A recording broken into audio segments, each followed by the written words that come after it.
On the day of my coming-of-age ceremony, my father's brother-in-arms pushed photos of his daughters in front of me and told me to choose a fiancé. Without hesitation, I picked the photo of the eldest daughter, Yvonne Shaw. Everyone around me stared in shock. They all knew that I was deeply in love with the second daughter, Natalie Shaw. In my previous life, I had chased after Natalie for 10 years before finally marrying her. Through our marriage, she became the heiress of the Shaw family. But 3 years after we got married, she became pregnant with my brother's child. Our parents were furious. They forced her to get an abortion and sent my brother away. From then on, Natalie hated me to the core. Every night, she would bring home men who looked like my brother and spend the night with them. Constant torment wore me down, and I eventually fell gravely ill and died a miserable death. When I opened my eyes again, I was back to that night when I had to choose a fiancé. This time, I chose to let them be together. But what I did not expect was that Natalie had been reborn too. After one, Shaw sisters had been waiting outside the room. With an unspoken understanding, they nudged Natalie Shaw toward me. "Well, Cole, you've been chasing after Natalie since you were a kid. Guess you finally got what you wanted, huh?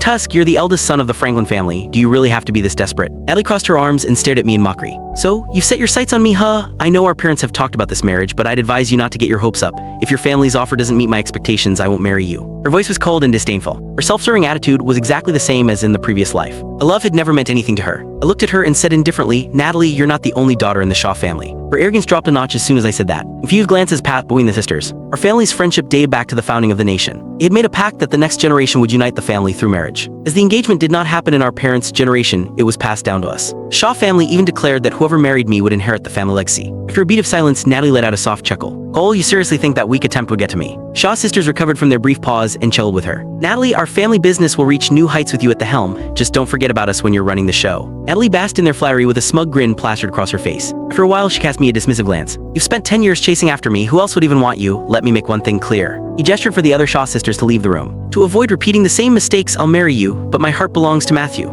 As long as you stay out of our way, I'll let you have the title and honor of being my husband in name." My eyes widened in shock at those words. In the previous life, she had hidden it too well. She had never dared say something like that outright. Had she been reborn too? Just as I hesitated to ask, a figure approached us. "Cole, what are you and Natalie doing standing here?" Matthew Franklin was talking to me, but his gaze was fixed on Natalie. Natalie's eyes instantly welled up with tears. She turned around and threw herself into Matthew's arms. She cooed in a tone I had never heard her use before. "Matthew, what are you doing here?" Matthew was stunned for a second before he wrapped his arms around her even tighter. He shot me a taunting look and tried to sound flustered. "Natalie, you're Cole's fiancée. This isn't proper." Chapter 2. Natalie snorted. "Nothing about this is improper. If he blames you, he can forget about marrying me." With that, she grabbed Matthew's hand without hesitation and walked away. Rubbed the photo of Yvonne Shaw in my hand and sneered. "Natalie, I was never going to marry you anyway." Coming-of-age ceremony was nearing its end. Most of the guests had left when Natalie and Matthew finally reappeared. Natalie had changed into a high-neck gown, while faint, suggestive marks adorned Matthew's neck. Air between them was so thick with intimacy that one could almost smell it. The old me would have stormed up to them in a fit of rage and confronted them. However, I had seen this play out countless times in my past life. I was numb to it. I tipped my head back and drained my glass of wine. Then I turned to leave. When Natalie saw my indifference, she frowned. For the first time, she called out to me, "Cole, what's with the attitude?" Click the link on the homepage to watch the full follow-up for free.